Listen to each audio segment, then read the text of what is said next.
नमस्कार, मेरा नाम शताब्दी अवस्थी है। मैं जयपुर राजस्थान से हूँ और मैं एक इंटरनेशनल पैरा एथलीट हूँ। मैंने बहुत सारे टूर्नामेंट्स में अपनी कंट्री को रिप्रेजेंट किया है, जिसमें एशियन गेम्स और वर्ल्ड चैम्पियनशिप मेन है। इसके अलावा मैं बहुत सारे इंटरनेशनल टूर्नामेंट्स में कंट्री को रिप्रेजेंट कर चुकी हूँ और कई सारे मेडल्स जीत चुकी हूँ।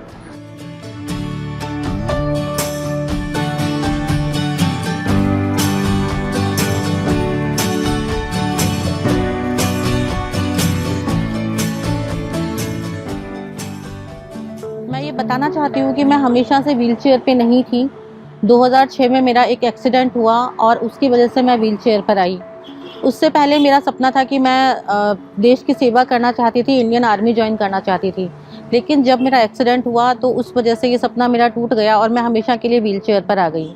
उस वक्त मेरे सामने दो रास्ते थे कि या तो मैं एक बेड के ऊपर अपनी पूरी ज़िंदगी गुजार सकती थी या फिर कुछ ऐसा के दिखा सकती थी जहाँ पे लोगों को ये लगे कि इस हादसे ने मेरी बढ़ती हुई ज़िंदगी को कुछ देर के लिए थामा ज़रूर है, लेकिन वो हमेशा के लिए नहीं रोक पाए हैं।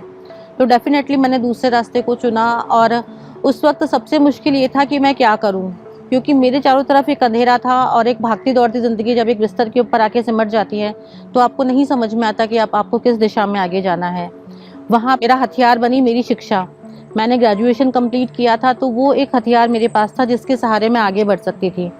मैंने कॉम्पिटिशन्स की तैयारी शुरू की और 2010 में मेरा selection state bank of India में एज ए प्रोबेशनरी ऑफिसर हुआ और आज मैं जयपुर हेड ऑफिस के अंदर एक मैनेजर की पोस्ट पे काम कर रही हूँ। जब जॉब लगी उसके बाद ज़िंदगी आगे चली। 2012 में मेरा एक बहुत लाइफ चेंजिंग मोमेंट मेरी ज़िंदगी में आया, जहाँ पे कौन बनेगा करोड़पति में मेरा सिलेक्शन हुआ और वहाँ पे मैंने देश के सुपरस्टार अमिताभ बच्चन के सामने खेलते हुए 50 लाख रुपए जीते। ये एक टर्निंग पॉइंट था मेरी लाइफ का, जिसने मुझे मेरी ज़िंदगी को हमेशा के लिए बदल के रख दिया था। एक नेम फेम एक सेलिब्रिटी वाली लाइफ मेरी हो गई थी, लेकिन फिर भी जो मेरा एक सपना था कि मुझे अपने देश के लिए कुछ करना था, वो कहीं ना कहीं रह के मुझे परेशान करता था। मैं जब रात में सोती भी थी तो मुझे सपने में आर्मी, एयरफोर्स या फिर नेवी के जहाज दिखाई देते थे, क्योंकि मैं चाहती थी देश के लिए कुछ करना। तो वो कहता है ना कि अगर आप किसी चीज़ को पूरी शिद्दत से चाहो तो कायनात भी उसको आपसे मिलाने की कोशिश करती है। 2016 के अंदर हमने देखा कि जब ओलंपिक्स हुए थे, रियो ओलंपिक्स, वहाँ पे इंडिया मुश्किल से एबल बॉडी के अंदर मुश्किल से 2 मेडल हम लोग लेके आ पाए थे। वो भी देश की बेटियों ने, पीवी सिंधु और साक्षी मलिक ने हमें दिलाए थे। वहीं हमने देखा कि पैरा ओलंपिक के अंदर इंडिया ने 4 गोल्ड मेडल जीते, इंक्लूडिंग 2 गोल्ड मेडल्स। तो ये जो 2016 का रियो ओलंपिक था, ये पैरा स्पोर्ट्स के लिए बिल्कुल एक तरह से बदल देने वाली चीज़ थी। इंडिया के अंदर जो पैरा स्पोर्ट्स को लेके एक लोगों की मेंटालिटी थी या जिस तरीके से सब लोग देखते थे, इस ओलंपिक ने उसको पूरी तरह से बदल दिया और अब पैरा एथलीट्स को भी एक रिस्पेक्ट दी जाने लगी, उनका भी एक अस्तित्व लोगों को समझ में आया।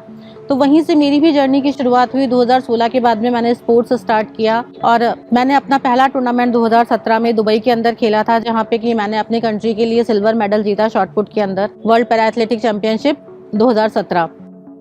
जब मैंने अपनी कंट्री के लिए मेडल जीता और जब पहली बार मेरा नाम बुलाया गया शताब्दी अवस्थी फ्रॉम इंडिया, तो जो मेरा एक सपना था कि मैं अपने देश के लिए कुछ करना चाहती थी, मेरे देश के साथ मेरा नाम जुड़े, मुझे लगा कि मैं किसी हद तक उस सपने को पूरा कर पाई हूँ। क्योंकि जब आप एक अंतर्राष्ट्रीय स्तर पर अपने देश का प्रतिनिधित्व करते हैं तो 135 करोड़ लोगों की जो उम्मीदें होती हैं वो आपके ऊपर होती हैं और आप इतने लोगों की उम्मीदों को साथ में लेकर चल रहे होते हैं। और जब आप जीतते हैं तो सिर्फ आप अकेले नहीं जीतते हैं, बल्कि 135 करोड़ लोग आपके साथ जीतते हैं। तो इसी तरह से मेरी ज़िंदगी स्पोर्ट्स में आगे चली। मैंने वर्ल्ड चैम्पियनशिप खेला, मैंने एशियन गेम्स खेला। फिलहाल मैं तैयारी कर रही हूँ कॉमनवेल्थ गेम्स के लिए, जो कि अभी इस साल में होने वाले हैं और मेरी पूरी उम्मीद है कि मैं अपने कंट्री के लिए मेडल लेके आऊँगी। और मैं सभी लोगों को ये बोलना चाहती हूँ कि ज़िंदगी में मुश्किलें होती हैं, कठिनाइयाँ होती हैं, लेकिन उनसे हारना कभी भी उस चीज़ का सॉल्यूशन नहीं है। सॉल्यूशन सिर्फ एक ही होता है कि आप अपनी उस परेशानी का सामना करें। जब आप मन में ठान लेते हैं कि आपको किसी भी परेशानी का सामना करना है, तो फिर दुनिया की कोई भी ताकत आपको आगे बढ़ने से नहीं रोक सकती। खुद पे विश्वास रखें, अपने ऊपर हौसला रखें और एक दिन निश्चित रूप से आप मंजिल को पाएंगे।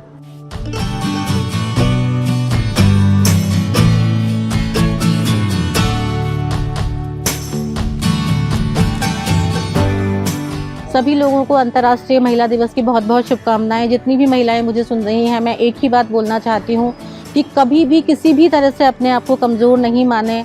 आप दुनिया के सबसे शक्तिशाली चीज़ हैं, भगवान की सबसे शक्तिशाली जो ताकत है वो आपके पास में है। जो सृजन का अधिकार है या तो वो ईश्वर को है या फिर वो आपको है।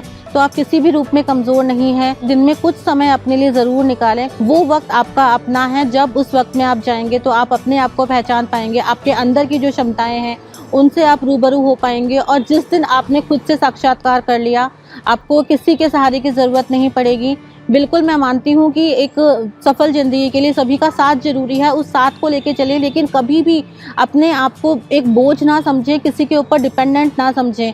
तो बस खुद पे हौसला बनाए रखें और ज़िंदगी को खुल के जिएं। Happy women's day.